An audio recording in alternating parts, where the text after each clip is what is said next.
La Emancipada, de Miguel Riofrío. Este es un audiolibro con la voz de Orlando Filco. Primera parte. Nada inventamos. Lo que vamos a referir es estrictamente histórico. En las copias a natural hemos procurado suavizar algún tanto lo grotesco para que se lea con menor repugnancia. Daremos rapidez a la narración deteniéndonos muy poco en descripciones, retratos y reflexiones. En la parroquia de M, de la República Ecuatoriana, se movía el pueblo en todas direcciones, celebrando la festividad de la circuncisión, pues era 1 de enero de 1841. Solo un recinto estaba silencioso, y era el jardín de una casa de cuyas puertas habían quedado cerrojadas desde la víspera. Allí hablaba una joven lugareña con un joven recién llegado de la capital de la República. El joven era de mediana estatura, de facciones regulares y un tanto cogitabundo. En la joven, su altura, flexibilidad y gentileza se ostentaban como el bambú de las orillas de su río. Su tez fina, fresca y delicada, la hacían semejante a la estación en que los campos reverdecen. La ceja negra y las pupilas y los cabellos de un castaño oscuro le daban cierta gracia que le era propia y privativa. Su mirar franco y despejado, una ondulación que mostraba el labio inferior como desdeñando al superior, y el atrevido perfil de su nariz, daban a su rostro una expresión de firmeza inconmovible. No había una perfecta consonancia en sus facciones, por eso el conjunto tenía no sé qué de extraordinario. La limpieza de su frente y la morbidez de sus mejillas que se encendían con la emoción parecían signos de candor. La barba perfectamente arqueada imprimía en todo su rostro cierto aire de voluptuosidad. Una contracción casi imperceptible en el entrecejo mostraba haber reprimido de tiempo atrás alguna pasión violenta. El cuello, levemente agobiado, le daba una actitud dudosa entre la timidez y la modestia, de modo que ningún fisónomo habría podido adivinar su carácter moral y fisiológico con bastante precisión. ¿De qué hablaban? Se puede adivinar fácilmente si se atiende a que el joven había estudiado las materias de la enseñanza secundaria en la ciudad más cercana a la parroquia de que nos ocupamos, y que iba a pasar sus temporadas de recreo en casa de la joven. Se conocerá más claramente cuál había sido su pensamiento dominante cuando se sepa que después de terminado el curso de artes, había pasado a hacer sus estudios profesionales en la capital, y había estudiado con todo tesón necesario para recibir la borla, dar media vuelta a la izquierda y volver a cierto lugar que sus condiscípulos deseaban conocer, porque le había pintado muchas veces en los ensayos literarios que se le obligaba a escribir en la clase de retórica. En uno de estos había dicho: «Quedaos vosotros, hijos de la corte, en la región de las pandesetas y el digesto y las partidas. Yo de la jerarquía de doctor pasaré a la de aldeano, porque allí mora la felicidad». Las ollas de los ríos Malacatus, Uchima, Chamba y Solanda, con sus preciosidades vegetales y sus vistas pintorescas, acogerán el resto de mis días.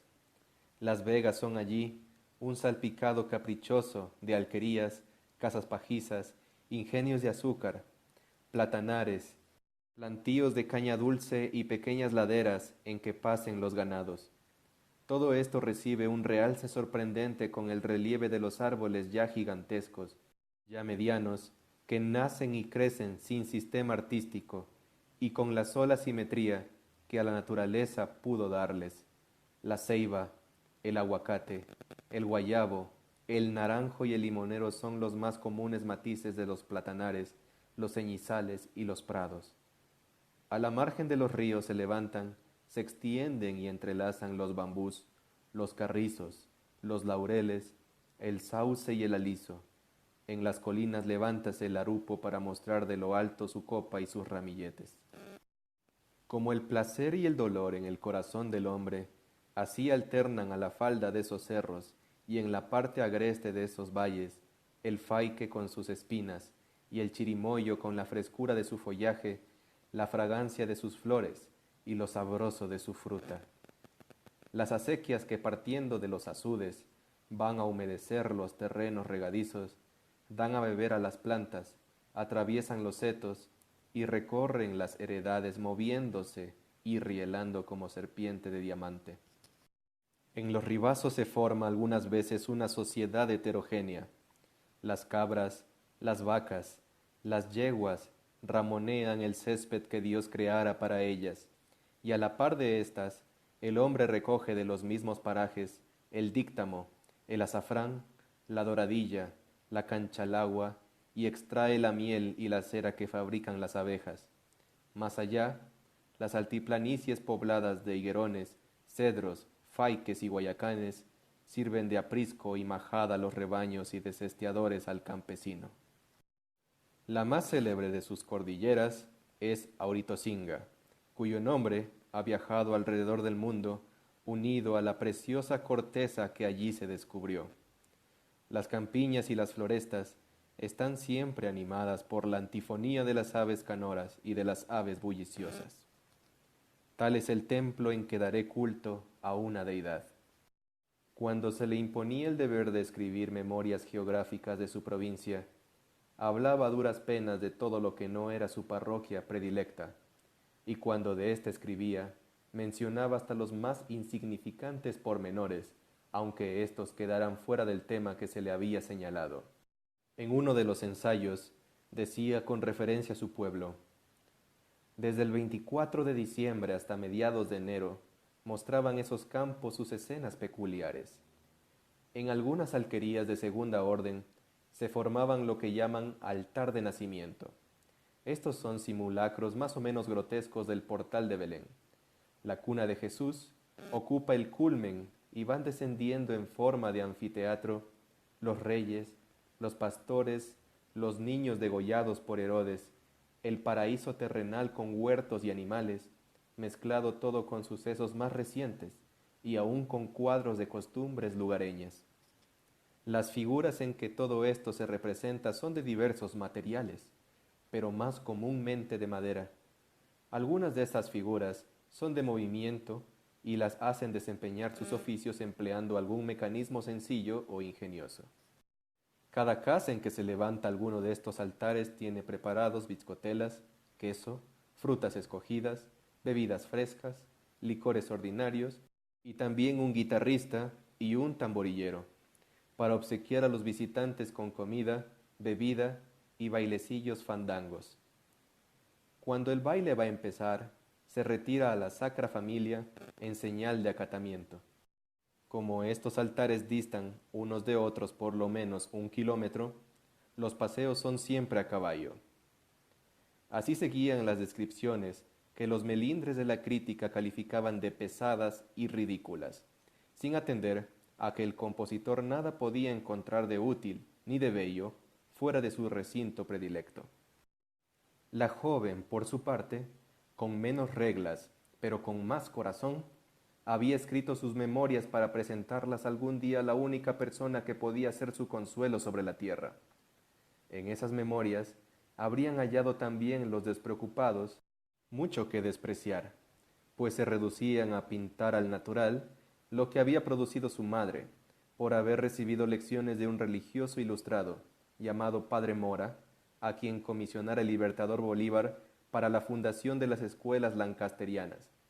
Pintaba los tiernos sentimientos que esta madre, así instruida, sabía inspirar, y que después de referir las escenas que habían precedido al fallecimiento de esa buena madre, agregaba: una semana después de haber sepultado a mi madre, cuando todavía estaban mis ojos hinchados por las lágrimas, recogió mi padre todos mis libros, el papel, la pizarra, las plumas, la vihuela y los pinceles. Formó un lío de todo esto.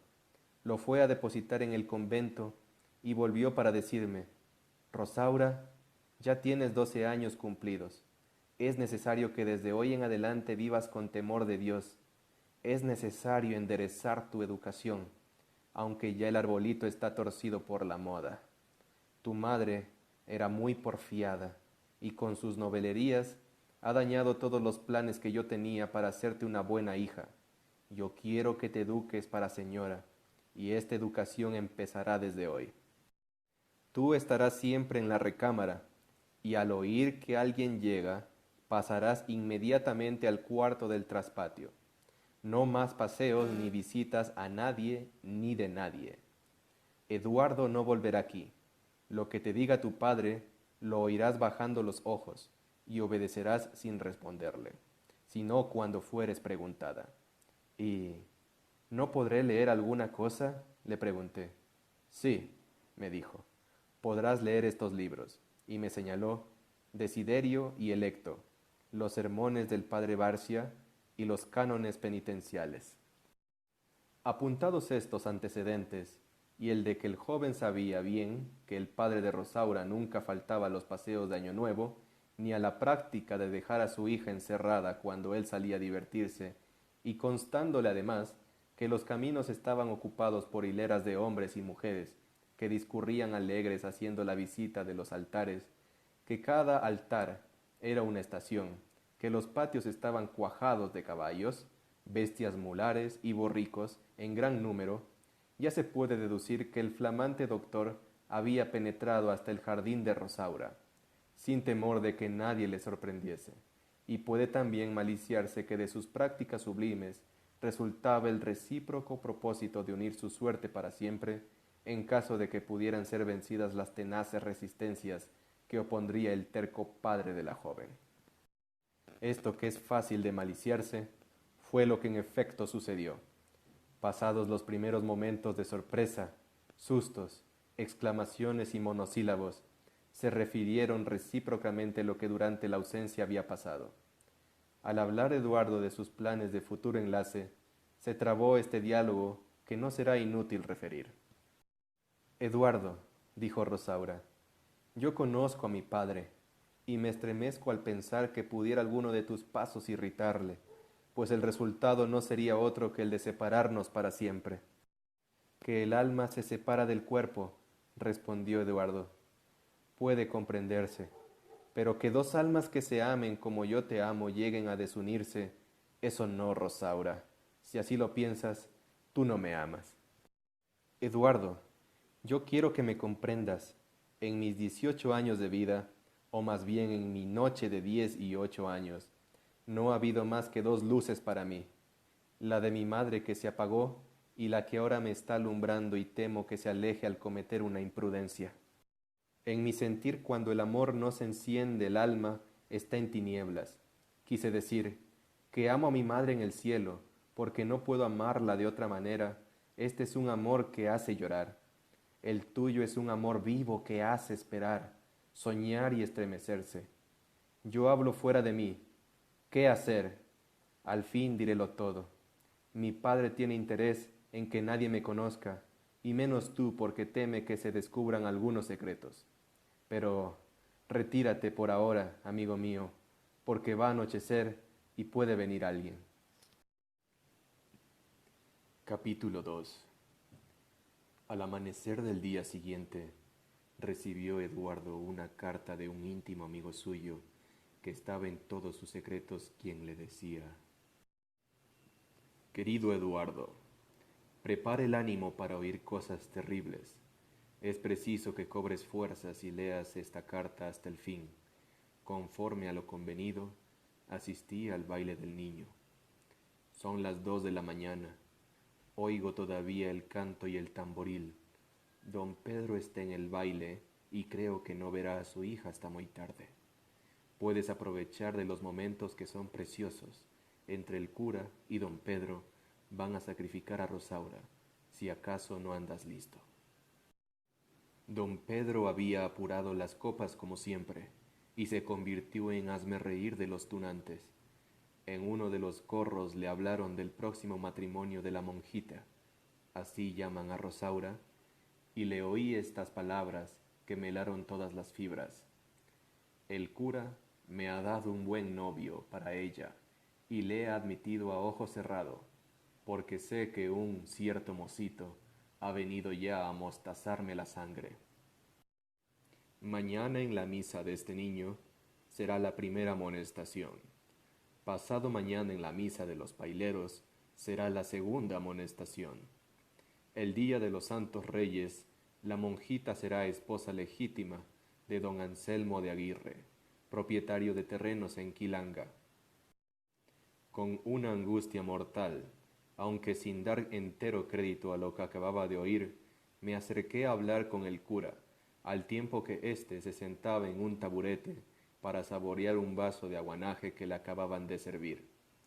Al mismo tiempo, se acercó don Pedro, haciéndole al cura mímicas contorsiones y señalando con el índice a dos viejos que le seguían, dijo: «Oiga, mi padre cura, lo que me dicen estos bellacos. Me dicen que hago mal en dejar correr las amonestaciones, antes de haber pedido el consentimiento de la novia, como si mi hija pudiera dejar de consentir en lo que su padre lo mande». El cura se arrellanó, nos dirigió una mirada estilo de sultán, tragó un bocado de aguanaje, produciendo un ruido repugnante, y con afectada gravedad respondió: «Sin duda no sabrían esos señores que yo soy quien lo ha dispuesto». «No, señor, no sabíamos», repuso uno, bajando la cabeza. «Si el señor cura lo ha dispuesto, bien dispuesto está», dijo el otro. Todos tres se retiraron. «Señor cura», le dije yo, «el asunto es grave, y si me permitiera le haría algunas reflexiones». «¿Qué reflexiones eran esas?», me respondió sin mirarme y con la vista fija en los que empezaban a bailar. «La primera es que las hijas no son esclavas ni de sus padres ni de los curas». «¿Y es un Pascasio el lancasteriano quien ha de venir a enseñarme?». «Sí, señor, un Pascasio lancasteriano tiene derecho para decir a un señor cura que si en verdad somos cristianos, debemos ser sustancialmente distintos de aquellos pueblos, en que la mujer es entregada como mercancía a los caprichos de un dueño, a quien sirve de utilidad o de entretenimiento, mas no de esposa. El cristiano debe penetrarse de lo que es una esposa conforme al cristianismo, y de que las hijas de la que fue madre de Dios deben valer algo más que los animales que se encierran en un redil para que vivan brutalmente». En contestación me arremetió con distintos y subdistingos disparatados. Conocí que era infructuosa toda discusión con un hombre a quien todos admiraban y aplaudían hasta por las cruces que se hacía al tiempo de bostezar, y me salí sin despedirme. Me he detenido en pormenores para que conozcas entre qué hombres estamos y pienses en lo que mejor te convenga. A las 6 de la mañana Rosaura recibió una carta de Eduardo en que le daba las noticias del anterior y continuaba diciendo: «Tú sabes bien que tu padre no puede obligarte a que te cases sin tu voluntad. Yo aguardaré los 3 años que te faltan para ser libre, o pediremos las licencias en los términos que nos permite la ley. No sé quién es el hombre que cuenta ya con tu mano, pero tengo la evidencia de que no te ama, pues ni siquiera te conoce, mientras que tu corazón y el mío han sido creados para amarse eternamente. Ahora resulta que un muro va a interponerse entre nosotros dos, pero ¿qué muro podría resistir al poder excelso del amor? Vence tú en lo que a ti sola corresponde. Piensa que tu madre habría bendecido nuestra unión, y este pensamiento dará vigor a tus esfuerzos. Piensa que con pocos días de una resolución enérgica y perseverante aseguras la libertad de tu vida entera. Dime alguna palabra, haz algún signo que yo pueda comprender cuando necesites de mi auxilio. Yo estaré siempre en las inmediaciones de tu casa. Día y noche me tendrás a tu disposición para luchar como atleta si te amenaza algún peligro. Según lo dispuesto por el cura, nada te dirá tu padre hasta pasado mañana. Desde ese día estaré cerca de ti para atender a la mejor indicación. Siento que el alma me agranda y las fuerzas se duplican cuando pienso en nuestro amor. Bendiciría mi hora postrera si consiguiese expirar sacrificándome por ti. Tuyo para siempre, Eduardo. 2 horas después, el ladrido de los perros anunció que don Pedro de Mendoza se acercaba a su alquería. Rosaura corrió azorada a recostarse en su lecho. Como la fisonomía de don Pedro carecía de expresión, bastará para presentar su persona una rápida silueta. Era un campesino alto, enjuto, de nariz roma, barba gris que le bajaba hasta la mitad de la mejilla, ojos pardos de un mirar entre estúpido y severo, frente calva, un poco estrecha hacia las sienes, color rojizo y labios amoratados. Entró en el patio de su casa cabalgando una mula negra. Para apearse recogió la parte delantera de su poncho grana y la echó al hombro izquierdo. Se desmontó, ató el cabestro a un pilar, zafó de la quijada la tira de cordobán que sostenía su enorme sombrero amarillento. Al quitarse las espuelas y las amarras, divisó en el patio las huellas de una bestia. Las observó con prolijidad. Cobró una expresión iracunda. Entró estrepitosamente en la sala, llamó a su hija, y como ésta no respondía, la buscó por todas partes, hasta que fue a hallarla en su dormitorio. «Con que estamos de lágrimas», le dijo. «¿Por qué son esas lágrimas? Y sigue llorando y no responde. ¿Quién ha venido a caballo esta mañana?» «Un muchacho». «Linda respuesta. Un muchacho.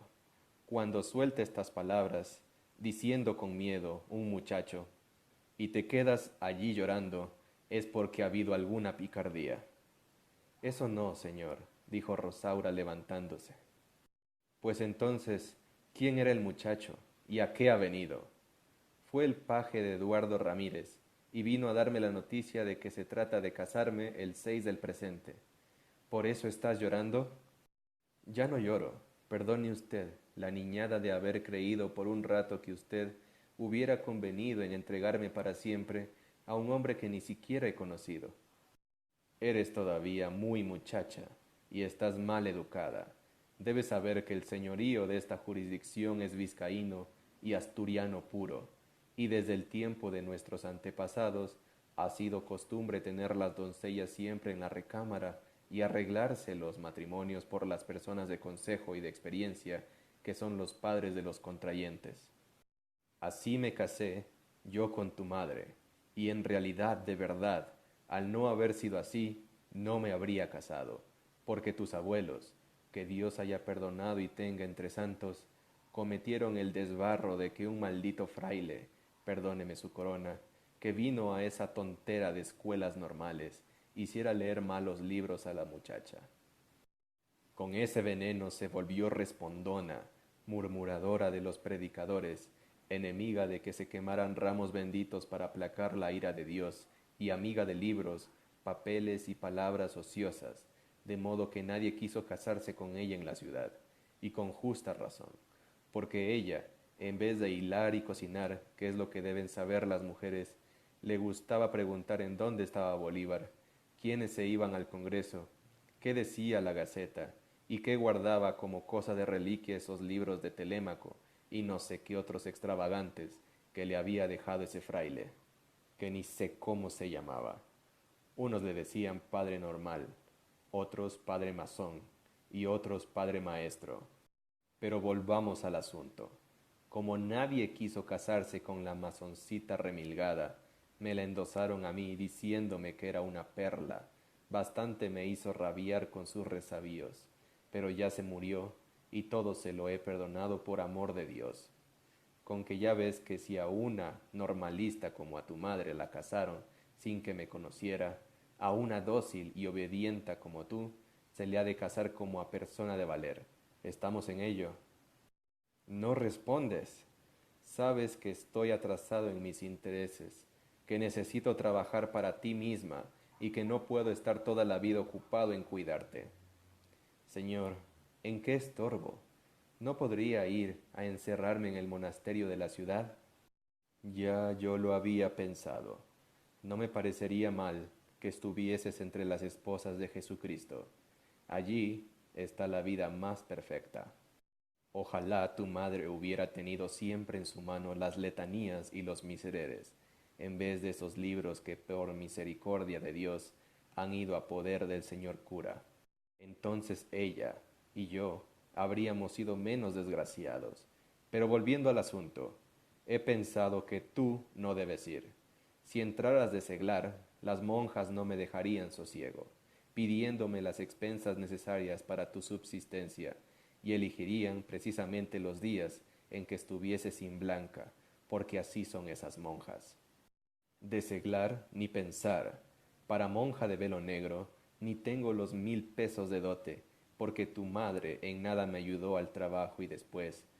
Pero pasando a otra cosa, no te darían los votos para monja de velo negro, porque esas monjas son muy melindrosas en asuntos de linaje, y aunque yo soy tan caballero como los padres de muchas de ellas, no dejan de hacerme algunos melindres, pues hubo 1000 de habladurías cuando me casé con tu madre.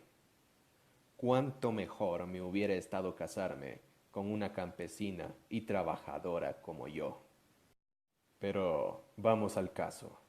De velo negro no se puede, y de velo blanco tampoco, pues no quiero que seas criada de nadie. Según acaba de decirme a usted, no le reconocen como a noble.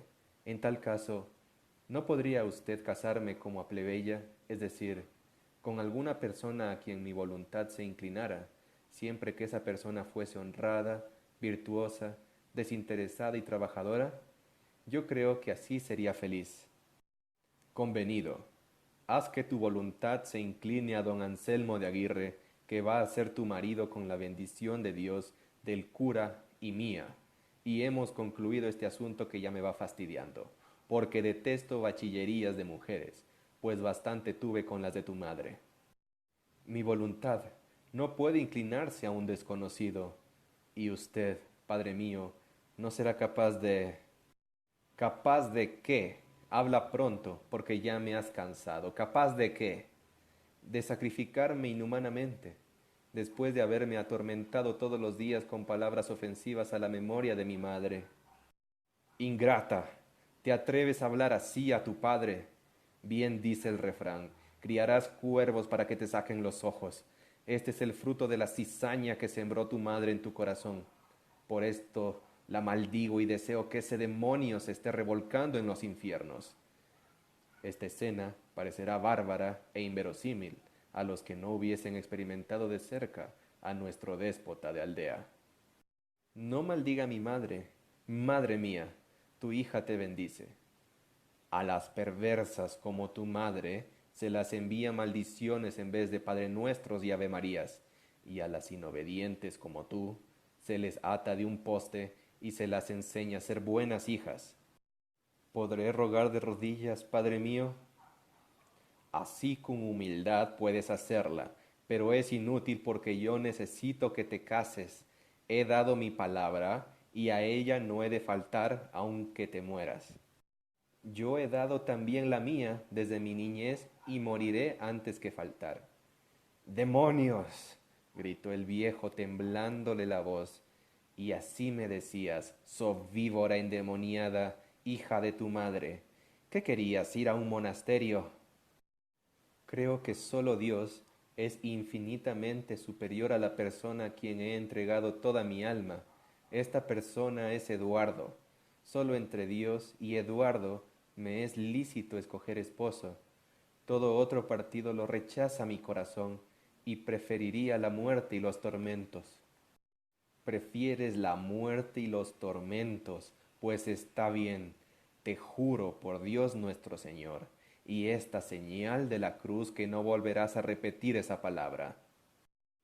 Bien se comprenderá que era don Pedro uno de aquellos tipos que caracterizan a la vieja aristocracia de las aldeas, cuyos instintos tradicionalistas les hacían feroces para con sus inferiores, truanescos con sus iguales y ridículamente humildes ante cualquier signo de superioridad.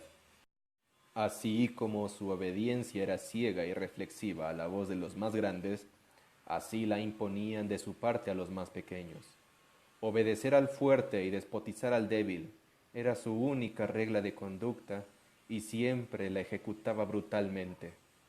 Cualquier respetuosa observación de parte de un inferior era vista como blasfemia y severamente castigada en los ratos de mal humor. La idea de justicia estaba borrada de todos los corazones y suplantada con unas pocas máximas creadas para sostener el prestigio de los curas. Cuando Dios habla, todo debe callar. Los sacerdotes son una caña hueca por donde Dios transmite sus preceptos a los hombres. La voz del sacerdote es la voz de Dios. y otras por el mismo orden, era la única moral que iba a regir en lo interior de las familias. Estos antecedentes, unidos a la idea de que si Rosaura se casaba con quien no fuera un rústico, correría su padre el peligro de que se le pidiese cuenta de los bienes de su difunta esposa, al efecto físico de la beodez que produce un desesperante fastidio al disiparse y al carácter personal de ese ignorante, pueden explicar, sin que se atribuya a locura, el modo como empezó a cumplir don Pedro el juramento que acaba de hacer por Dios nuestro Señor y la señal de la cruz. Él vio que su hija sacaba de su mismo despecho la suprema resolución de sacrificarse. Malició con un instinto menos fino que el del tigre, que una mujer resuelta es igual al más grande de los héroes en valor, fortaleza, improvisación de planes y presteza en realizarlos, y tomó una actitud injusta, cruel, estúpida, pero que resultó eficaz para el objeto que se propuso. Agarró un bastón de chonta con casquillo de metal, salió jadeante y demudado dijo con voz de trueno a Rosaura: «Vas a ver los estragos que causa tu inobediencia». La joven presentó serenamente su cabeza para que su padre la matara a garrotazos. Él pasó frotándose con su hija, llegó al traspatio y le dio de palos a un indígena sirviente. «Amo mío, perdón por Dios, yo no he faltado en nada», dijo el indio. «Sois una raza maldita y vais a ser exterminados», replicó el tirano, dirigiéndose enseguida con el palo levantado a descargarlo sobre la hija del indio, que era una criatura de 6 años. Rosaura partió como una flecha y paró el golpe diciendo: «Yo no quiero que haya mártires por causa mía, seré yo la única mártir. Mande usted y yo estoy pronta a obedecer». «¿Te casarás?». «Me casaré». «¿Con don Anselmo?». «Con don Anselmo».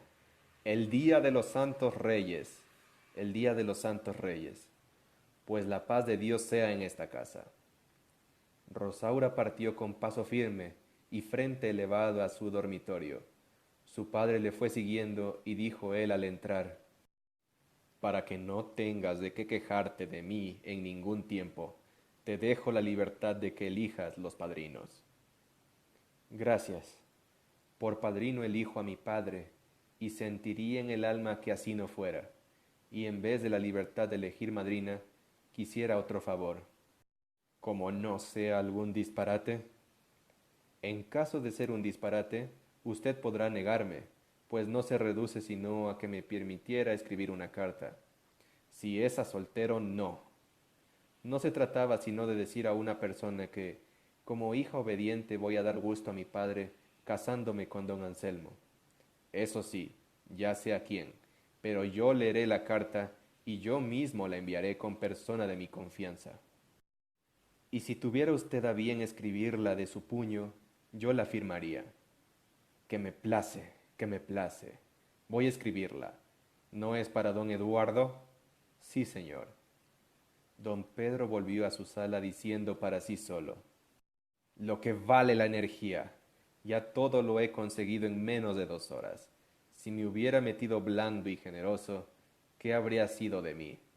La letra con sangre entra. Ahora no hay más que tener cuidado para que esa sabandija no me juegue alguna mala partida. Pero no, desengañándolo al abogadito ya no hay cuidado. Esta carta me salió como miel sobre buñuelos. Voy a ponérsela con desprecio, porque así se debe tratar a estos muchachos. Pero no, lo político no quita lo valiente». Algunos minutos después, Rosaura fue llamada a firmar, y firmó sin saber lo que su padre había escrito. Al tiempo de cerrar, puso al respaldo furtivamente estas palabras: «Han ocurrido cosas que me han despechado y he resuelto a dar una campanada. Te juro que no seré de don Anselmo. Vete a la ciudad antes del 6». Don Pedro, que había salido por un minuto, volvió a entrar con el que había de conducir la carta, a tiempo que Rosaura iba a pegar la oblea. «Alto ahí, señorita», dijo. Enseguida empuñó la esquela, la sacó de la cubierta, La desdobló y sacudió receloso de que hubiera interpuesto otra hoja. Vio que estaba firmada, la cerró y la entregó al conductor. Desde ese instante empezaron en casa de don Pedro los preparativos para el banquete y los festines nupciales. Capítulo 3. El desventurado Eduardo, al recibir la carta, pasó de una agitación terrible a otra más terrible agitación. La esquela decía así: Muy señor mío, por cuanto mi señor padre me ha dicho lo que la Santa Iglesia nos enseña, conviene saber que los padres son para los hijos segundos dioses en la tierra, y que se han de cumplir sus designios con temor de Dios. Recibo por esposo al señor don Anselmo de Aguirre, porque será una encina a cuya sombra viviré como buena cristiana, trabajando para mi esposo como la mujer fuerte y para los hijos que Dios me dará, sin mirar mis grandes pecados y solo por su infinita misericordia. Por ende, podrá usted tomar las de Villadiego. Dios guarde a usted por muchos años. Firmado Rosaura Mendoza. Después de exhalar solitarias exclamaciones y derramar algunas lágrimas, Eduardo se reconcentró a meditar en la naturaleza de su situación y en el partido que debería tomar. Ella ha firmado, pensaba él, lo que su padre le ha obligado a que firmara. En la casa ha ocurrido sin duda alguna gravísima novedad. Quizá mi carta esté en manos de don Pedro. Sí seré yo el causante de las desgracias de Rosaura. Mas yo la supliqué que me llamara y ella me dice, vete a la ciudad. Luego me dice que va a dar una campanada. Este anuncio me horroriza. ¿Se habría resuelto a dar un no en la puerta de la iglesia? Ese no le costaría 3 años de tortura, que es el tiempo que la ley la obliga a permanecer a merced de su padre. Ella me jura que no será de don Anselmo, y parece que nada ha valido ante sus ojos mi adoración de 6 años, mi abnegación a todo encanto que no fuera el de sus gracias, y mi constante padecer durante una ausencia que me parecía de siglos. El término de mis esperanzas y de mi fe ha de ser esa palabra, vete a la ciudad. No pudiendo deliberar por sí solo, reunió a los mejores de sus amigos y les habló con voz de agonizante, porque entre el enjambre de reflexiones le había saltado la idea de que el plan de Rosaura fuera nada menos que el de un suicidio. Sus jóvenes amigos, vivamente interesados por la suerte de ambas víctimas, después de varios proyectos y tentativas, descubrieron que Rosaura estaba constantemente vigilada y que nada se podría hacer hasta el día de la ceremonia, prometiendo estar atentos a la más mínima circunstancia que ocurriese desde la madrugada del 6 hasta la hora del matrimonio. Capítulo 4. La mañana del 6 de enero no estuvo en consonancia con el luto y la amargura del corazón de Eduardo. Este corazón necesitaba de un cielo denegrecido, un horizonte caliginoso y una atmósfera funesta, y por desgracia suya, a las 5 de la mañana ya se veían distintamente los extensos platanales abrillantados por el rocío, las arboledas que parecían responder con su frescura a las sonrisas del cielo azul, las ardillas que saltaban, los pájaros que en rica variedad cantaban, silbaban y gorjeaban por todas partes, los hombres y mujeres que entraban y salían afanosos por la puerta de trancas de don Pedro de Mendoza, preparando viandas y bebidas para la boda. Esta espléndida mañana parecía anunciar un triunfo más bien que un sacrificio. Un reloj de péndola acababa de dar 9 campanadas cuando una cabalgata de 6 caballeros presididos por don Pedro de Mendoza partió con dirección al caserío principal, llevando en su centro a una mujer cuyo velo verde impedía que sus facciones fueran distinguidas. Este grupo entró a la plaza llamando la atención pública y se detuvo en el corredor de una casa de teja.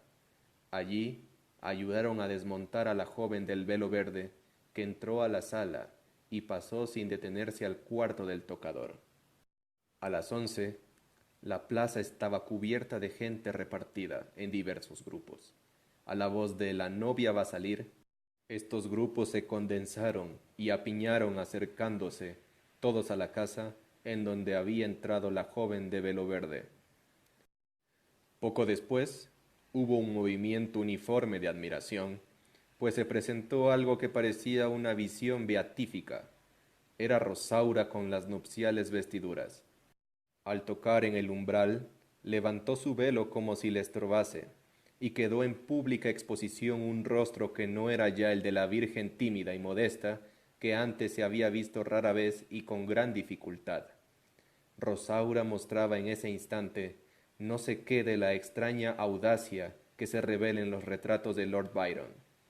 Podía decirse que ya su alma era de pólvora y que bien pronto iba a ser una explosión. Mientras los numerosos espectadores desahogaban sus emociones con las voces de «¡Qué guapa! ¡Qué hermosa!», dijo un joven al oído de la novia. «Estamos armados y venimos de parte de Eduardo a ponernos a las órdenes de usted». «Gracias», respondió Rosaura, y se encaminó al templo en medio del gentío. En el convento, o casa del cura estaba, entre otros hombres, un campesino frescachón, como de 40 años, de una tez algo percudida, pero con aquella suavidad de facciones propia de los linfáticos. Su barba era negra y espesa. El perfil del rostro se acercaba más bien al círculo que al óvalo, salvo las protuberancias de una nariz bastante ancha, quijada ligeramente arremangada y labios no muy gruesos, pero sí muy rojos. Sus ojos pardos tenían la vana pretensión de mostrarse vivarachos, pero en verdad eran sosegados. Lo que más le caracterizaba parecía ser una frente ancha, redonda, de piel sudosa, su garganta hiperbólica y su vestuario. Este se componía de un frac verde de tallo alto, pantalón blanco de royal, corbata baya, es decir, el mismo color de los zapatos, chaleco grande de terciopelo azul y sombrero negro aclarinado. Su sonrisa era esencialmente selvática. Con esta sonrisa y con una voz entre bronca, estúpida y sibilante, a causa del defecto de su garganta, dijo este pobre sujeto: «Ustedes creerán, pues, que estoy muerto de gusto. Tontos, no saben que tengo un miedo tan fiero. Me parece que me fueran a fusilar». «Pero si la novia es linda, ¿qué más quiere mi don Anselmo?», replicó otro. «Mi padre me sabía decir que las lindas suelen ser más ariscas, resabiadas que los potros de serranía, por eso tengo un susto tan fiero». En esto se presentó un sacristán vestido de roquete y dijo en alta voz: «La novia ha estado aguardando desde las 11. «Vamos, pues, que Dios le ayude, mi don Anselmo», dijeron todos. «Amén», respondió éste, santiguándose, y partió. Media hora después estaban en la puerta de la iglesia, de pie y colocados en hilera, don Pedro, don Anselmo, Rosaura, una matrona obesa que hacía de madrina, y una muchacha con una aljofaina de plata que contenía 13 doblones, un anillo y una gruesa cadena de oro. De frente estaba el cura, revestido conforme a ritual. Este, entreabriendo un libro que tenía en la mano, se acercó a Rosaura y con voz gangosa y afectada gravedad le dijo: «Señora doña Rosaura de Mendoza, ¿recibe usted por su legítimo esposo al señor don Anselmo de Aguirre y Zúñiga, que está aquí presente?» «No, no, no», dijeron muchas voces como para alentar a Rosaura. Este ruido impidió escuchar lo que ella había respondido. «¡Silencio!», gritaron el cura y el teniente. Enseguida el cura tornó a preguntar: «Señora, ¿recibe usted por esposo al señor don Anselmo de Aguirre?». Rosaura, con voz firme y sonora, respondió: «Sí, señor, lo recibo por esposo». «¿Qué es esto?», exclamaron muchas voces y el asombro se pintó en los semblantes. El cura y don Pedro se cambiaron una mirada que quería decir: «Hemos triunfado». La gente se iba dispersando para no presenciar el fin de la ceremonia. Cuando el párroco, con gran satisfacción, hubo echado la bendición nupcial y el cortejo se encaminaba hacia el altar, Rosaura volvió el rostro, bajó el vestíbulo y se encaminó resueltamente a la casa donde había salido para ir al templo. Al advertirlo, salió su padre y le dijo sobresaltado: «Rosaura, ¿a dónde vas?». «Entiendo, señor, que ya no le cumple a usted tomarme en cuenta de lo que yo haga». «¿Cómo es eso?». «Yo tenía que obedecer a usted hasta el acto de casarme porque la ley me obliga a ello. Me casé, quedé emancipada, soy mujer libre. Ahora que don Anselmo se vaya por su camino, pues yo me voy por el mío». «Malditas leyes». «Tiembla, infeliz, pues maldiciré a tu madre». Ya había previsto esta amenaza, pero no me da ningún cuidado. Dios es justo. Él está premiando las virtudes de mi madre y castigará al que se atreviera a maldecir su memoria. Haga usted lo que quiera. Don Pedro volvió al templo, pálido y temblando. Un sordo rumor se propaló entre los concurrentes de ambos sexos. El novio y la madrina se habían arrodillado ya en la grada del presbiterio y allí permanecieron como estatuas. El cura cantó su misa con un desentono que movía con pasión y se turbaba cada paso en las ceremonias. A la 1 de la tarde la plaza era una confusa vocería. Movíanse los hombres como abejas. Todos exponían sus opiniones en alta voz. De repente sobresalió un grito que decía: «Muchachos, han ido a traer presa a la novia de orden del cura y del teniente. Si la traen, a defenderla». «Sí, sí, a defenderla». «No la han de traer porque ya le dieron pistolas cargadas y estaba muy resuelta. Allí viene, muchachos, a defenderla. Al convento, al convento».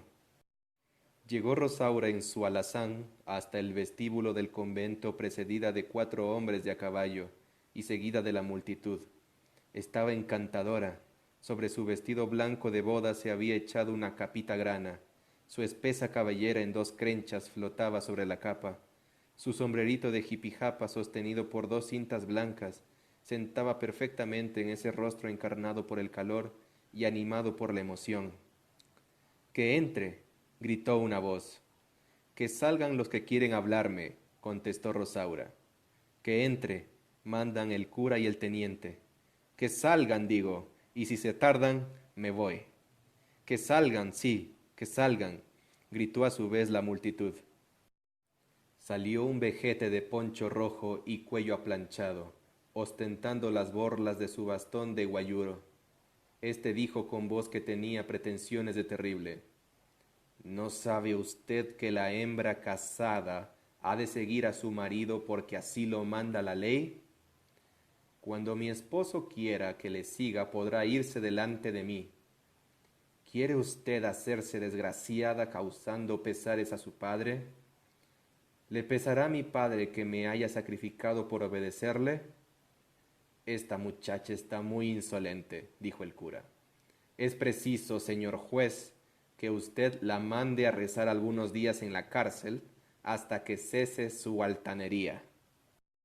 Rosaura martilló una pistola de 2 tiros y dijo con voz de amazona: «Señor cura, aquí hay 2 balas que irán veloces hasta el tuétano del atrevido que me insulte. Quiero descubrir lo que puede hacer el brazo de una hembra como yo, resuelta a rostrar por todo. Una palabra más y volarán los sesos de mis verdugos. Quise perdonarlos a nombre de mi madre, pero ya veo que se empeñan en que descargue sobre ellos mi venganza. ¿Lo queréis? Pues enviadme a la cárcel». El cura y el teniente político retrocedieron asustados, y Rosaura partió sin que nadie se atreviese a detenerla. El cortejo del convento quedó hablando contra los malos libros, contra la educación del día, contra el religioso fundador de las escuelas lancasterianas, y concluyó por declarar que el pueblo estaba excomulgado, por no haber sacado la lengua a esa muchacha, que se había atrevido a amenazar con pistolas al buen pastor y al juez de la parroquia. El pueblo tomó a su cargo el asunto, dividiéndose en bandos encarnizados. Unos veían en Rosaura una heroína y aplaudían con entusiasmo la lucidez de su plan y la gracia y maestría con que acababa de efectuarlo. Otros se limitaban a disculparla diciendo que su vida se había dividido en dos secciones, una de educación bajo las inspiraciones de una madre civilizada y otra de prueba bajo la acción de un padre que no tenía ni remota idea de lo que pasa en el alma de una joven, en quien los nobles sentimientos han nacido, el instinto de la delicadeza se ha pulimentado, la conciencia de la dignidad humana se ha despertado y un amor sin tacha ha presentado la perspectiva de una modesta felicidad. Según estos, la prueba había sido demasiado violenta, superior a las débiles fuerzas de una virgen, y ésta no había podido menos que sucumbir. El bando más numeroso era el de los tradicionalistas o partidarios de las fuertes providencias. Estos decían, como el padre de Rosaura, que el hombre ha sido creado para la gloria de Dios y la mujer para gloria y comodidad del hombre, y que por consiguiente el uno debía educarse en el temor de Dios, obedeciendo ciegamente a los sacerdotes y los jueces, y la otra en el temor del hombre, obedeciendo ciegamente al padre y después al esposo, y que el crimen de Rosaura debía ser severamente castigado, para vindicta de la sociedad y ejemplo vivo de todas las hijas. Estos acababan siempre por lamentar los buenos tiempos del rey y por maldecir la independencia americana y el nombre de Bolívar. Segunda parte. Capítulo 5. Al norte de la ciudad de Loja, en la confluencia de los ríos Malacatos y Zamora, está el templo y el caserío principal de las 5 parcialidades de aborígenes que componen la parroquia de San Juan del Valle. El 24 de junio, como día del santo patrón, se celebraban allí unas fiestas en que siempre a los indios les tocaba la peor parte, pues sus gustos se reducían a trabajar para que los blancos de la ciudad se divirtieran. Había misa solemne, procesión, corrida de gallos, y tras esta se satisfacía la taurina pasión de nuestra raza. Preparadas de antemano las enramadas en los solares y los palcos a la rústica en torno de la plaza, la gente aguardaba con avidez la hora del espectáculo de los gallos, que era en esta forma. Se levantaba en la plaza una especie de horca. De la punta superior de uno de los 2 palos pendía un cordel, que iba a pasar por una polea que estaba a la cabeza del otro palo. Se prolongaba para ser manejado a modo de columpio de maromero. Pendiente del cordel, en medio de los palos, estaba un gallo vivo atado flojamente de las patas, a una altura que difícilmente pudiese ser alcanzado por un hombre de a caballo. Los caballeros que entraban en la liza se colocaban a distancia de 20 metros de esa horca o columpio, donde el gallo subía y bajaba, según templaban o aflojaban el cordel los que estaban al lado de la polea. Dada la señal, los caballeros iban partiendo de uno en uno, y al pasar el escape por debajo del gallo, procuraban arrancarle de las leves ataduras que le unían al cordel. El que lo conseguía daba de gallazos a cuantos alcanzaba, hasta que le quitaran en buena guerra al mísero animal, o acabara éste de despedazarse con los golpes que con su cuerpo se descargaban sobre la espalda, la cabeza o las costillas de los jinetes. 3 gallos debían ser mártires de esta barbarie, antes que saliera el primer toro a reemplazar una barbarie lugareña con otra barbarie más clásica y pomposa. En junio del 41, la fiesta y procesión habían terminado a la 1:30 de la tarde. A las 2, los palcos estaban llenos y las miradas fijas en los caballos de la liza. Varios de estos se mostraban caricontecidos y otros disimulaban con chistes o chanzonetas de mal gusto la vergüenza que padecían por haber pasado bajo la horca sin poder arrancar el gallo, porque entre las frivolidades sociales figura la de que la destreza en arrancar gallos el día de San Juan sea un asunto de gravísima importancia, especialmente si las miradas femeninas estaban dominando el espectáculo. Después de haber pasado bajo la horca, todos los caballeros, sin que a ninguno le hubiese cabido el alto honor de dar de gallazos a sus prójimos y merecer por ello el aplauso de las hermosas, iba a empezar de nuevo la corrida, cuando se presentó entre ellos una competidora que dejó absorta la concurrencia. En un brioso corcel blanco entró, fresca y encarnada, con largo vestido azul y sombrerito de paja, la misma amazona que 6 meses antes había partido de otro valle intimidando a sus tiranos. Su presencia en esa plaza produjo una sorpresa animadora, pero la emoción general subió de punto cuando se vio partir a esta beldad desconocida, pasar bajo la horca, arrancar un gallo y no descargarlo sobre los caballeros que la galanteaban presentándole sus espaldas para recibir la dicha de un gallazo de sus manos, sino obsequiarlo a una india anciana y andrajosa diciendo: «Esta ha sido la dueña del animal y se lo han quitado por fuerza, según la pena con que le estaba contemplando».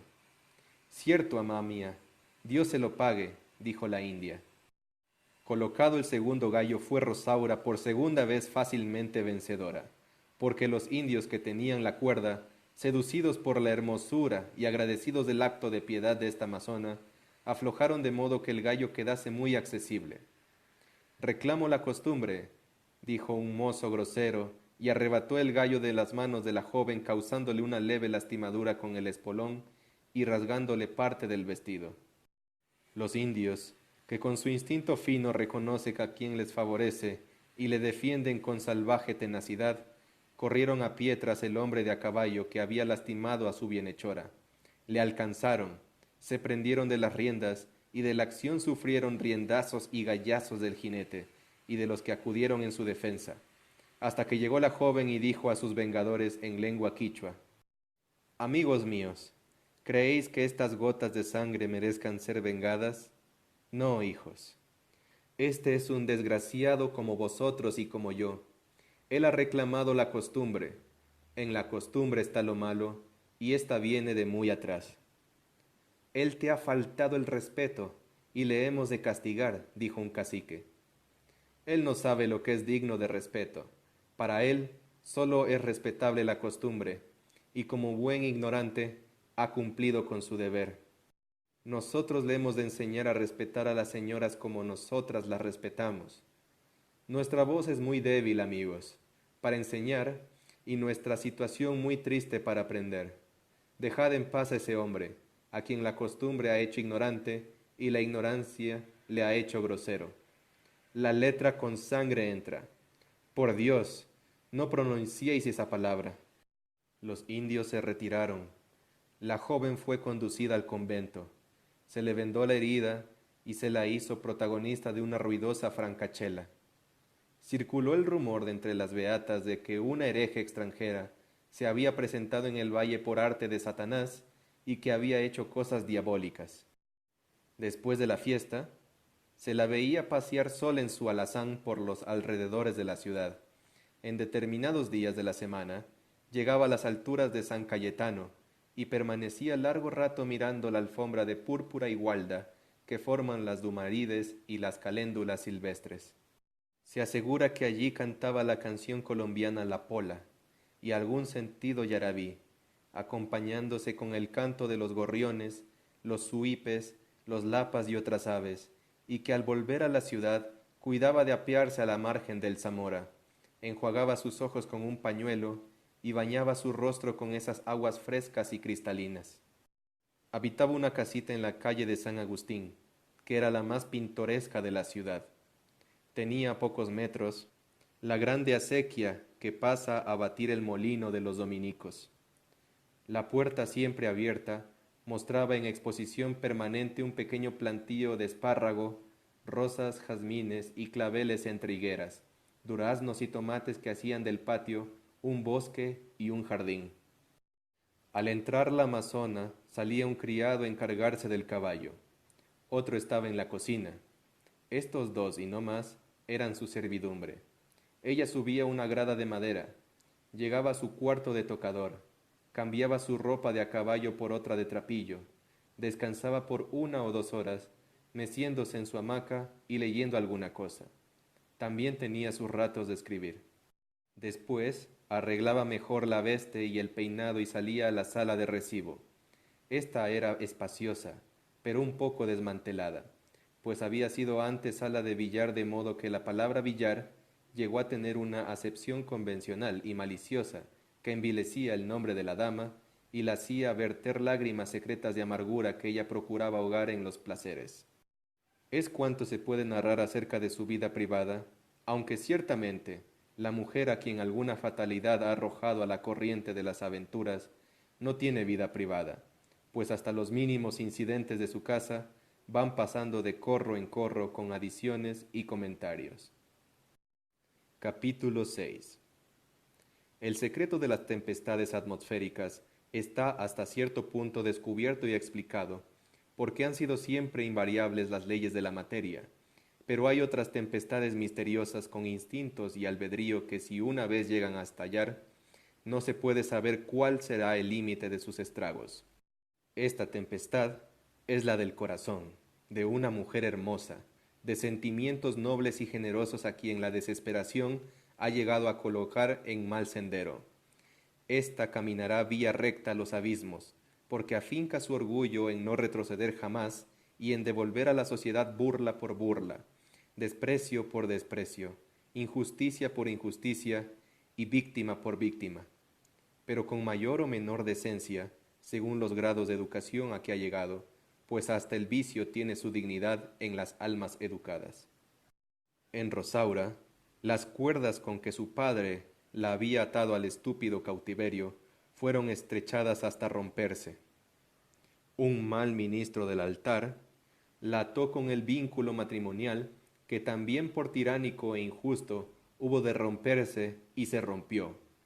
Un ministro de justicia intentó castigar en la víctima los delitos de los verdugos y ella hubo de detestar a los jueces de su tierra. Entre la corrupción que tiraniza y la corrupción que halaga, no es dudosa la elección para una criatura inexperta y de alma ardiente como Rosaura. Los déspotas y los fanáticos son los que empujan la sociedad a la región del libertinaje. Esto es lo que debe decirse en vez de descubrir los festines, las orgías y los excesos que en casa de Rosaura iban quedando bajo la jurisdicción de las tinieblas. Basta saber que en los primeros días de septiembre, destinados a la afamada Feria del Cisne, se veía a esa infeliz mujer en los garitos, dejándose obsequiar hasta por los beodos de los figones. Pasados estos días de gran bullicio, la casa de Rosaura estaba siempre cerrada y las noches en silencio. Alguna mudanza sustancial había ocurrido. Capítulo 7. En uno de los primeros días del mes de octubre, en que los estudiantes, después de la feria, vuelven perezosamente a sus temidas faenas de colegio, uno de los concursantes de óptica y acústica recibió de su catedrático, que era médico, el estuche quirúrgico y la orden de seguirle para hacer el estudio práctico de los órganos de la voz, del oído y la vista. La casa donde llegaron estaba situada a pocos metros del colegio. Al entrar, vieron en el cuarto del zaguán un grupo apiñado de hombres y mujeres. Varios jóvenes de los que componían el grupo habían empalidecido, y la concurrencia en general se mostraba conmovida, sin que faltase alguna vieja que dijese entre dientes: «Castigo de Dios», ni algún mozalbete que soltase en baja voz sus chanzas maliciosas, pues en todas partes se encuentran cornejas que están siempre de mal agüero, y truhanes que parecen haber nacido para estar siempre de chunga. Algunos momentos después, entraron el alcalde, el escribano, 4 peones y una guardia del depósito de inválidos. El comandante de esta guardia mandó a despejar la pieza del zaguán. Al retirarse los concurrentes, se dejó ver echado en tierra, sobre una manta vieja y con una luz a la cabecera, el cadáver de una mujer. El rostro conservaba aún la gracia de los perfiles, pero estaba dennegrecido. Las 2 crenchas de su espesa cabellera se mostraban desgreñadas y sin lustre. Si el pavoroso efluvio de la muerte no le impidiera, podría decirse que la barba, la garganta, el seno y los brazos desnudos de esa mujer conservaban aún su póstuma hermosura. Rosaura iba a sufrir las expiaciones de ultratumba. Los 4 peones, sin emoción de ningún género, levantaron el cadáver. Le sacaron del cuarto, le colocaron sobre una hilera de adobes en la mitad del patio y la desnudaron hasta la cintura. El médico abrió su estuche, preparó los instrumentos, devolvió el resto al estudiante que estaba a su lado y empezó la operación. Al ver correr cruelmente las cuchillas y descubrirse las repugnantes interioridades escondidas en el seno de Rosaura, de la que poco antes había sido una beldad, un sudor frío corrió por la frente del estudiante. No pudo continuar mirando la profanación sarcástica del cuerpo de una mujer, pues había creído hasta entonces obscura y vagamente que la constitución fisiológica de este sexo debía ser durante la vida, un incógnito misterio, radiante de gracias y de hechizos, y que al morir, estos secretos que tienen tanto de divino para las almas juveniles, no podían ir a hundirse en el sepulcro, sin que antes tocasen las campanas sus fúnebres clamores, se encendiesen los blandores alrededor de un féretro, se entonasen cánticos sagrados y se acompañase con lágrimas y sollozos a la que va en funérea procesión a despedirse para siempre. Apartó la vista de este espectáculo que iba dando muerte a todas sus ilusiones y se retiró, dominado por una especie de crudo desengaño del linaje humano, sin que el dictado de cobarde que se le daba, ni la voz imperiosa de su maestro, fuesen parte a detenerse presenciando tantas miserias. Mas no le fue dado encaminarse a su colegio porque el centinela le echó atrás. Entonces el estudiante dijo para sí solo: ¿ha de tener tantos enemigos y tantos aparatos este ser al cual la cuchilla acaba de mostrarme como inmundo y deleznable? Si la mujer, que es la belleza, acaba de expelerme con su repugnante deformidad, con razón el centinela, que es la fuerza, me parece más deforme que el cadáver. El estudiante pudo en aquel día afirmar por propia experiencia la profunda enseñanza que da la máxima de Pascal diciendo: es arriesgado manifestar demasiado al hombre cuanto se asimila a los animales, sin hacer patente su grandeza. Es lo más todavía hacerlo, ver demasiada su grandeza, sin su bajeza, y aún más dejarle ignorar ambas cosas. Siendo la consigna del centinela de que nadie entrase ni saliese hasta que la larga operación de la autopsia hubiese terminado, el estudiante tuvo que entrar en el cuarto de donde la difunta acababa de salir, pues era el único asilo que le quedaba. Allí estaban la manta y la antorcha funeraria, y cerca de ésta hablaban un comerciante y un abogado de Cuenca sobre la injusticia con que se atribuía a su paisano el señor M. la muerte de esa mujer. Para comprobarlo, había relatado algunos antecedentes que ya hemos referido, y leyeron enseguida las cartas y los borradores que se habían encontrado en el costurero de la difunta. Estos documentos iban a ser presentados, en caso de que se declarase haber lugar a formación de causa, decían así: Número 1. Quito, 10 de septiembre de 1841. Rosaura, mi antigua amiga. Si hubo un tiempo en que te hablé el lenguaje del amor profano, otro tiempo ha sobrevenido en que las cosas han cambiado y es necesario que también cambien las palabras. Cuando pronunciaste el fatal sí en el templo de nuestro valle, yo me puse en camino para recibir el sacramento del orden sacerdotal. Al amor precoz que me inspiraste, debí los estímulos que dirigieron por buen camino mis estudios y mi conducta. Después me encaminaste por extraña senda a las aras del Padre que nos manda perdonar, y todo lo he perdonado. Hoy tu antiguo amigo ha llegado a saber que has tenido la desgracia de entrar en el número de las ovejas descarriadas, y se postra desde aquí a hacerte la plegaria de que vuelvas al aprisco. Tú piensas que te estás vengando de los que te han tiranizado. Infeliz, mira lo que haces.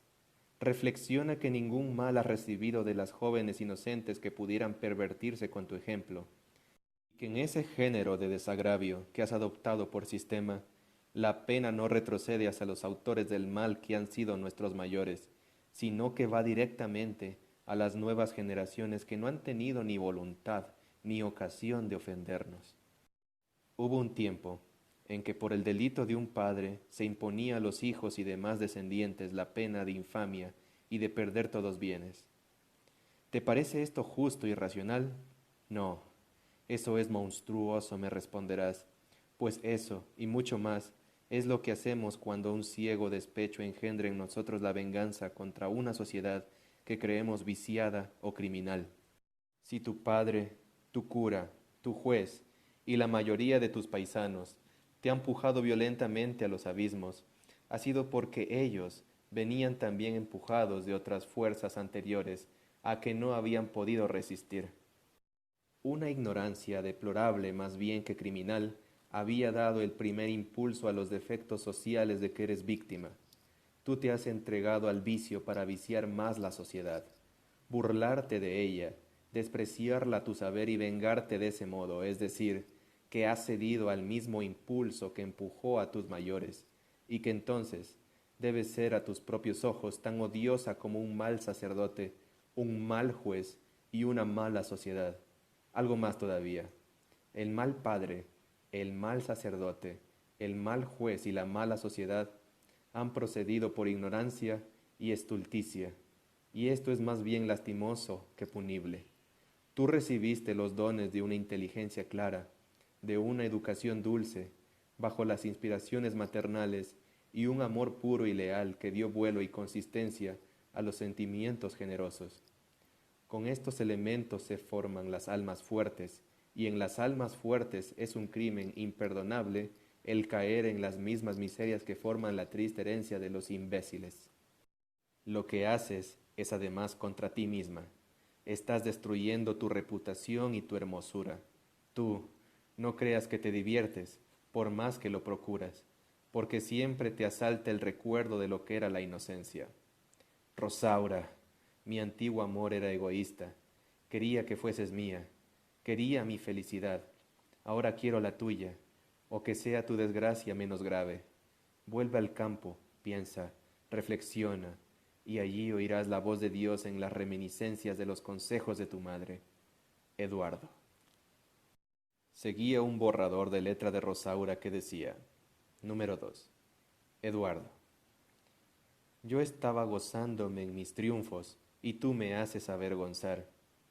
Eres la única criatura ante quien siento la necesidad de justificarme, pero sin ocultar que tus palabras son nuevas tiranías que vienen a perseguirme en el campo a donde la fatalidad me ha conducido. Si mi madre no me hubiese inspirado religión, y si tú no me hubieras hecho traslucir lo sublime del amor puro, yo contaría, como mis verdugos y mis amantes, con el desenfreno de la ignorancia, y no vendrían los remordimientos a taladrarme las entrañas. Más daño me han hecho mis benefactores que mis tiranos. Para éstos me basta con el odio.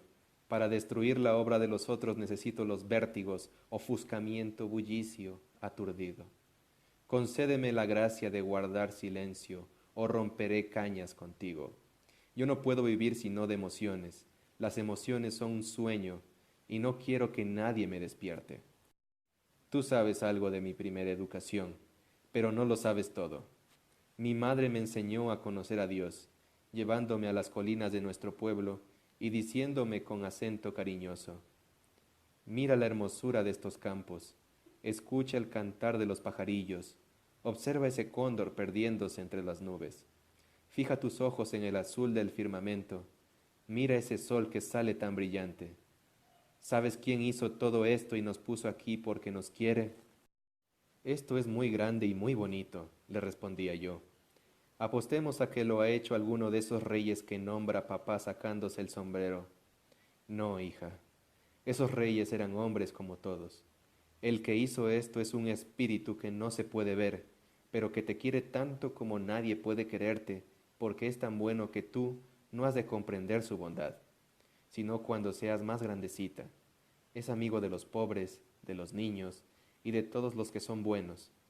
Él se pone bravo con los soberbios, con los rabiosos y con los que maltratan a sus prójimos. De este modo iban calando las ideas de mi madre en mi infantil inteligencia. Yo aprendí a adorar a Dios porque era Padre, porque era bueno y porque había hecho cosas tan grandes y tan hermosas. Mi Padre, en vez de hacerme amar las cosas santas, imponía la tarea de rezar como una veintena de Padre Nuestros y Avemarías por centenares cada noche, de modo que lo largo de la faena y la dureza con que se me obligaba a cumplirla me hicieron temible la devoción. Yo llegué a abrigar el error de que había dos religiones, una pura, simpática y divina, que mi madre me inspiraba, y otra, pesada y odiosa, que mi padre me hacía practicar sin inspirarme ni enseñarme cosas grandes. Cuando veía que el cura de nuestro pueblo mandaba azotar a los indígenas y ponía presas a las viudas que no podían pagar los derechos funerales de sus maridos difuntos, yo decía sin vacilar, la religión del cura no es la religión de mi madre, y día por día iba sucediendo no sé qué dentro de mí, me ha ido empujando hasta el punto a que he llegado. Tú me has escrito en un lenguaje que me hace mucho mal, me hace sentir alguna cosa semejante a la religión de mi madre, pero ya para eso es demasiado tarde.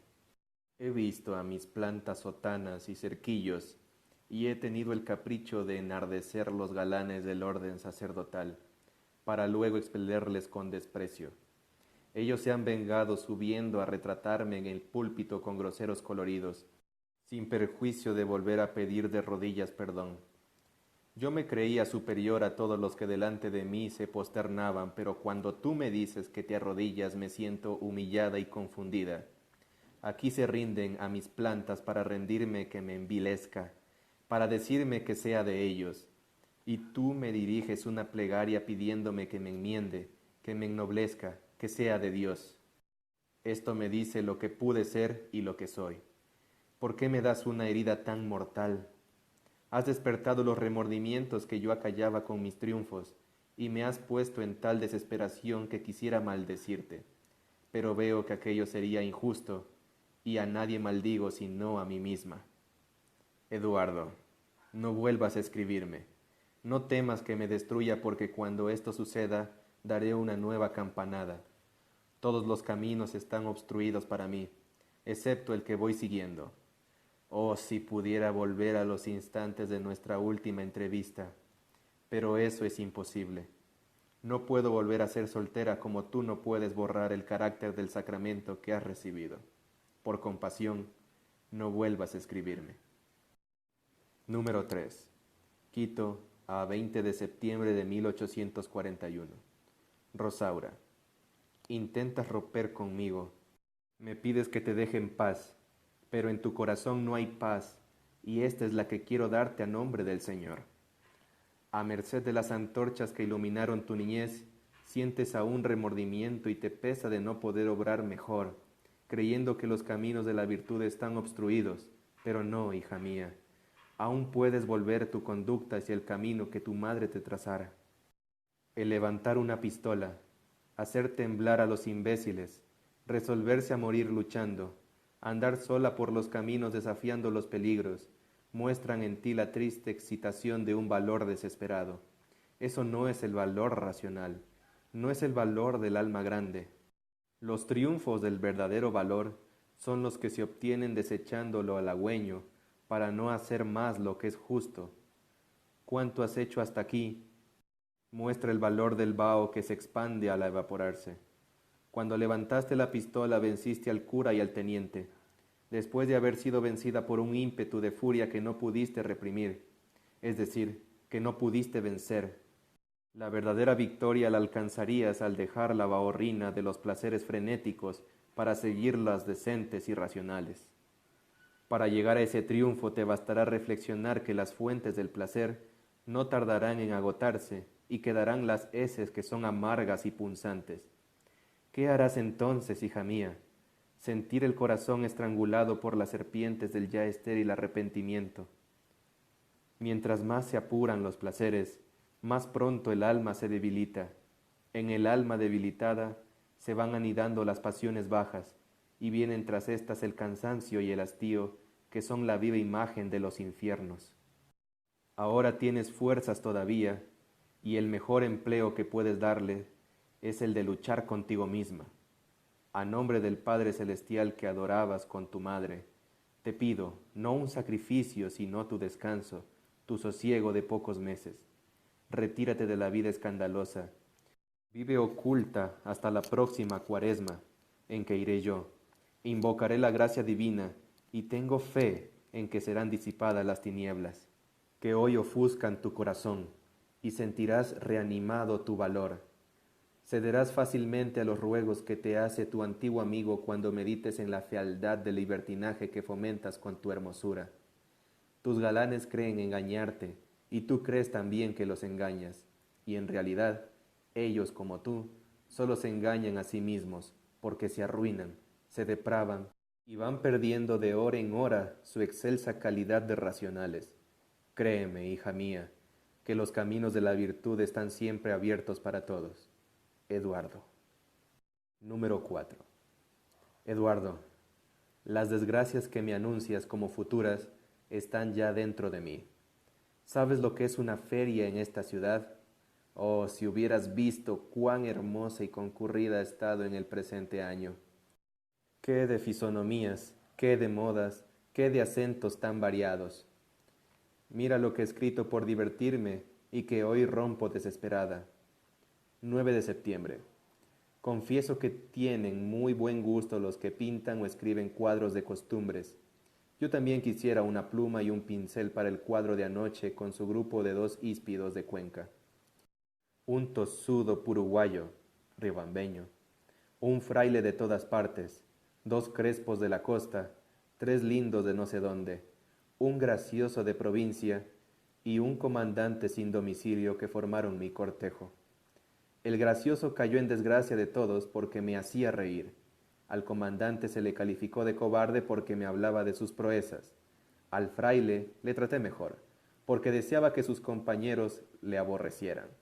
Y no tardé en conseguir que le dieran su par de sornavirones los híspidos de Cuenca, aunque no tardaron en arrodillarse a pedirle la absolución juzgándose excomulgados. A los lindos los traté como a señoritas, y entiendo que quedaron satisfechos. Al tosudo le costó mucho trabajo afectar salamería, pero ésta estuvo de sobra de parte de los provincianos, que reducían sus galanterías a decirme que eran viles gusanillos de la tierra y que yo era una deidad. Esto no divierte. Los costeños me decían, candorosamente, que venga la música, la diversión, que eso es lo que se quiere, y me parecía bien esta franqueza. Día 10. Ha habido una competencia entre morlacos y costeños que no pude comprender, porque reventaba de risa al oír el guirigay que se formaba al alternarse el acento esdrujulario de los primeros y el puntiagudo de los segundos. El señorito de Cuenca y señorita de la costa hacen un contraste graciosísimo, pues cada uno alarga tanto más su acento respectivo cuanto más insinuante quiere mostrarse. Pero dejemos estas frivolidades de un libro de memorias del que no van a quedar ni las cenizas. Basta con decirte que en un lado estaba el portal de los juegos de envite y en otro el de los grandes comerciantes. Aquí los revendedores con sus acatamientos, allí algún dicho gracioso, más acá una fina galantería, música, festines, serenatas, obsequios, nada me faltaba. Se podía creer que había llegado a satisfacerse la amplitud de mis aspiraciones, pero algo tenía dentro de mí que me excitaba a llorar. Después, la ciudad ha vuelto a su genial silencio, y mi alma se ha tornado en un arenal desierto, tostado por el sol del arrepentimiento y removido por los vientos del desengaño. En este vasto arenal, la imagen de lo pasado se levanta como un espectro. Tengo vergüenza de mí misma. Me aborrezco de muerte y no sé cómo he de vengarme. Antes de 9 meses he recorrido un siglo de perdición. He pulsado mis fuerzas y me siento incapaz de postrarme a ser oída en penitencia por los mismos a quienes he repulsado con desprecio. Solamente ante ti me arrodillara, pero entonces los sollozos no me darían lugar para acusarme y no podría menos que encenderme en un amor ya imposible, en un amor desesperado. He causado muchos daños que no habría conocido sin tus cartas. Es preciso que el escándalo termine juntamente con la vida antes que tú vengas a anonadarme. Adiós, Eduardo. Sin ningún signo de compasión y caminando directamente hacia su objeto, el abogado continuó diciendo: a estas cartas que dan indicios vehementes de un suicidio, se agrega lo que dicen unánimemente los declarantes, a saber, que esta señora, estando con fiebre y con otras enfermedades, Convidó para un paseo a unas 20 personas, casi todas de la plebe. Comió como desesperada, frutas y manjares que le hicieron daño. Apuró licores por primera vez, porque antes, aunque era alegre, no bebía. Casi ahita, embriagada y casi delirante por la fiebre, entró a bañarse a las 6 de la tarde en el agua helada del Zamora. A las 11 de la noche, el apoplético le mandó a la eternidad. Como esta relación estaba más terrible que la presencia del cadáver, el estudiante salió a buscar un aire más respirable que el de ese cuarto, y se encontró con el espectáculo de los peones que estaban recogiendo en el ataúd trozos de carne engangrenada. Allí estaba exangüe y despedazado el corazón que había hecho palpitar a tantos corazones. Por la tarde 4 indígenas pisoneaban una sepultura y los curiales daban por terminado el sumario por no haber lugar a formación de causa. He aquí el fin de la que fue Rosaura. Apéndice. El cura que había causado la perdición de esa mujer, cuando supo su muerte, subió al púlpito y platicó patéticamente sobre las desgracias que traen consigo la desobediencia a los padres, el desacato al sacerdote y el irrespeto a los jueces. Don Pedro volvió a su tema de atribuir la muerte de su hija a las modernas instituciones. Don Anselmo se vistió de gala el día que le fue dada la noticia de su viudez. El presbítero Eduardo aún conserva respetuosamente las dolientes memorias de esa víctima. El estudiante no ha perdido de vista lo horrible del espectáculo que tuvo delante de sus ojos y ha apuntado sus recuerdos 22 años después de los sucesos.